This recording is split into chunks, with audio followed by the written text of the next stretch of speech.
My name is Dr. Clint Bourne, author of the text Making Sense of School Finance, a Practical State-by-State Approach.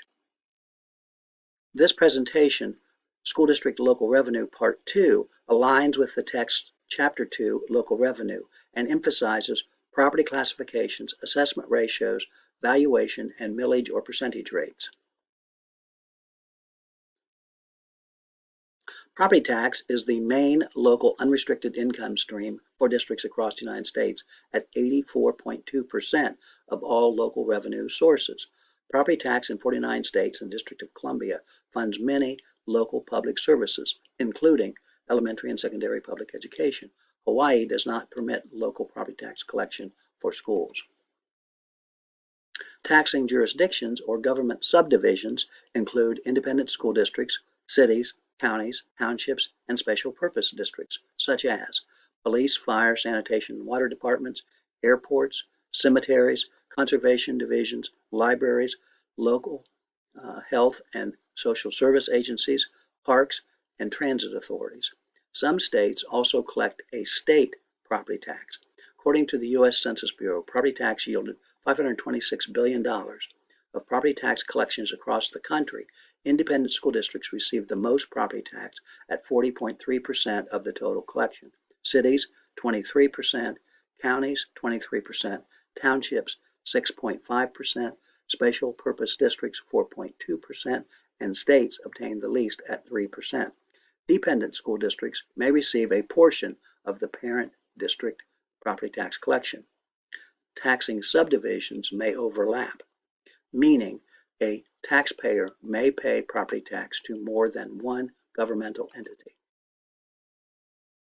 At the state level, Vermont's property taxes contributed 26% of the state's general revenue, far and away the highest percentage in any state.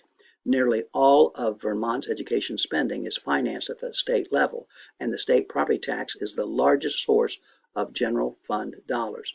State property tax in 4 states was between 10 and 15% of their total general revenue. In 6 states, that collection was between 5 and 10%. 7 states, less than 5%. 19 states did not levy a state property tax. State property taxes are often on personal property, such as vehicles or taxes on land owned by utility companies. For tax purposes, property classification distinguishes property groupings with common characteristics. Delaware, Nevada, New Hampshire, New Jersey, Oregon, Pennsylvania, Texas, Virginia, and Washington have no distinct property classifications, although each state identifies property classifications by statute. 3 universal classes may be subject to property tax. First and foremost, real property, which refers to permanent buildings, structures, and land. All states sanction tax on real property. Personal property represents possessions that are not real property. There are 2 types. Tangible personal, which is property unattached to a building, such as business equipment. And personal intangible, which describes other property of value like stocks and bonds. Residential, utility, commercial, industrial, and agricultural properties characterize customary real property classifications. All states sanction tax on real property, whether owned by an individual, business, or utility company, although classification titles and assessment rates may differ.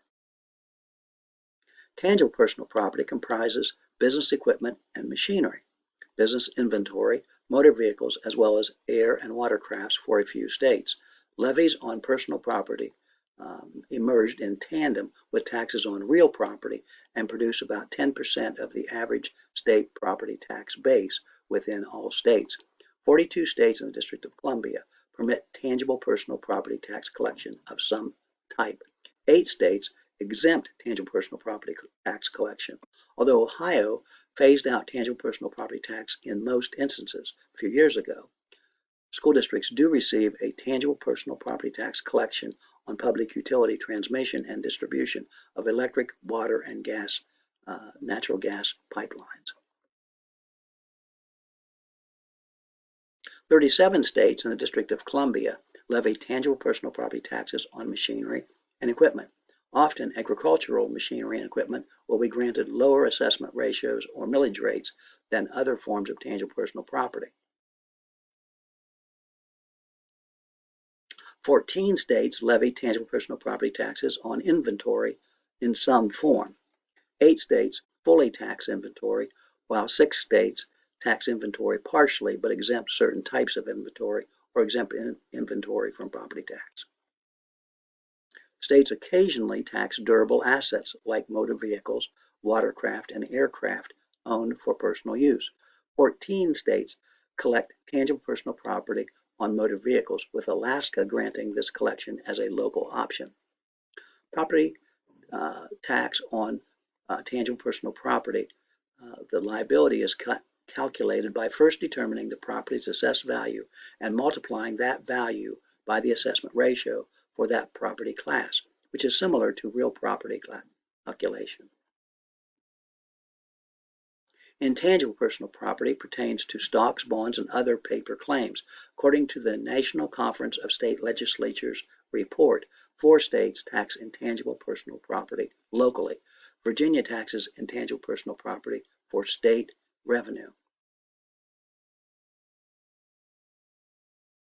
Exempted property, another distinct property classification, signifies untaxed real property, usually consisting of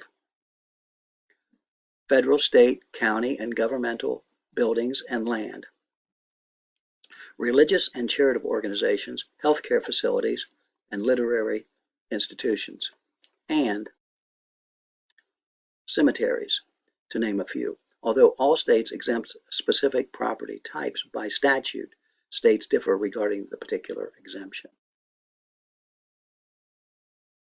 After recognizing a real property's classification, the next consideration is to determine a property's value. A property's value, or fair market value, refers to the price that an informed, ready property buyer would pay a willing seller on the open market. To arrive at a property's value, tax assessors appraise individual property, which represents an assessor's opinion of an individual's property's value. The market sales approach to determine the fair market value is the most common strategy for residential houses. This method compares the selling price of similar houses with respect to location, market variables, condition, neighborhood, and age. An assessment ratio, regulated by state statute in most states and established by property classification, institutes the percentage of a property's fair market value subject to taxation. Assessment ratios across the United States vary widely by state, and percentages may differ by property class within a state. 39 states have a statewide assessment ratio determined by statute. 28 states assess property classes by different assessment ratios. 11 states permit a local option to determine the property classification assessment ratio, with local government officials setting the ratio. To see assessment ratios by state, go to the Lincoln Institute of Land Policy and George Washington Institute of Public Policy website. Assessed value is a property's taxable value. To calculate the assessed value or taxable value for a property, tax specialists multiply the fair market value by the established assessment ratio. Therefore, a $100,000 home with a 35% assessment ratio equals a 35% assessed value. To receive real estate property tax in most states, a district assesses a millage rate on each property's assessed value for the next tax year. The property's tax rate, that is millage, represents the factor applied to the assessed property value to calculate property tax liability.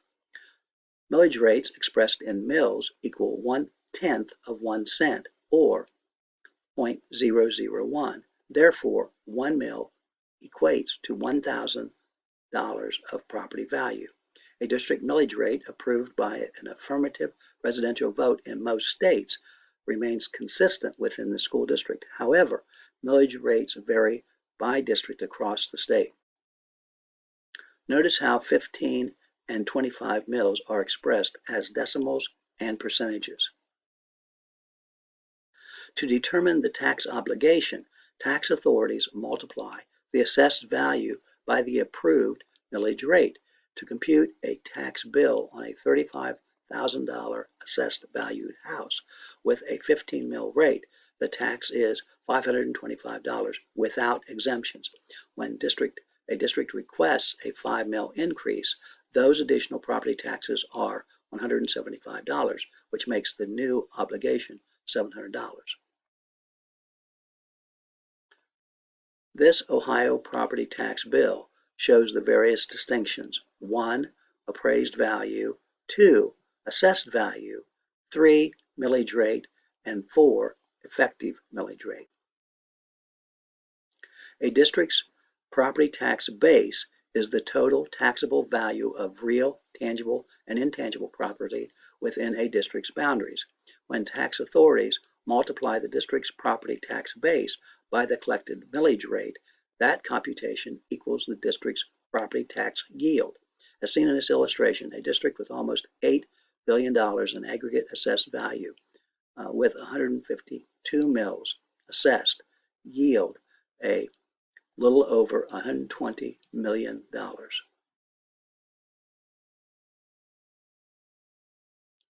When a district wants to advance property tax above statutory limits for any expenditure within a school budget, specific action must result.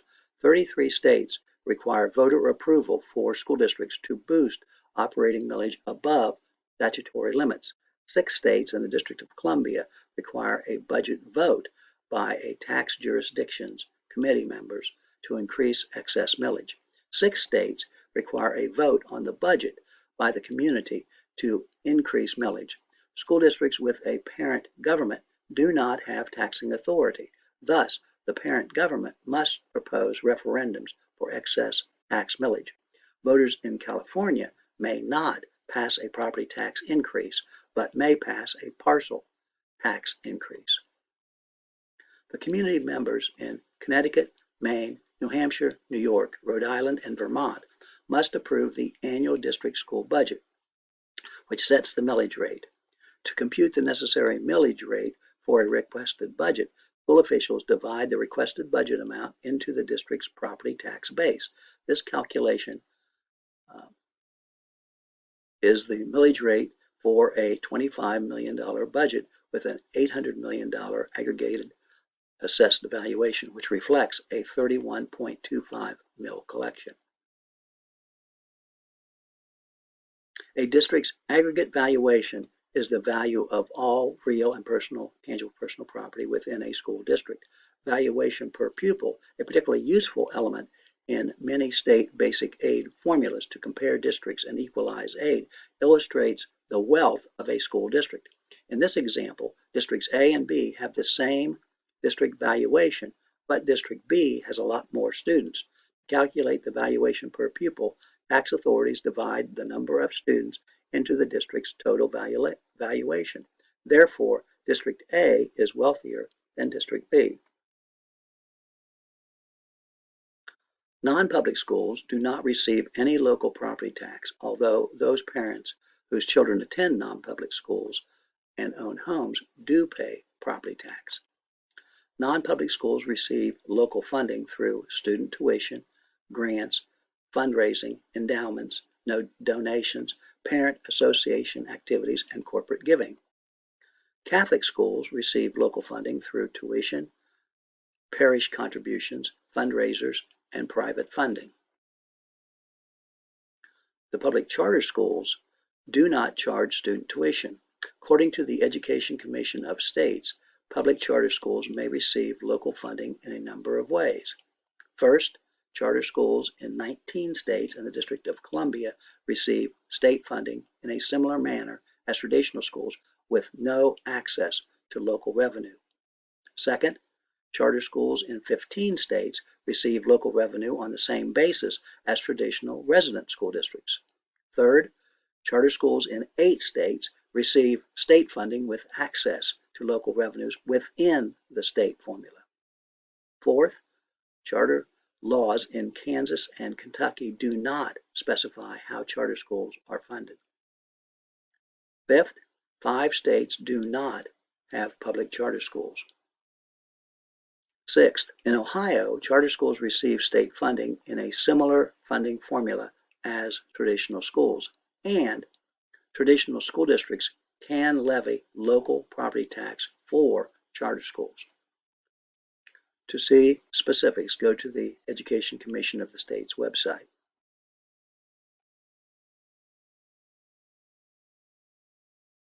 This concludes the School District Local Revenue Part 2 presentation on property classifications, assessment ratios, valuation, and millage and percentage rates.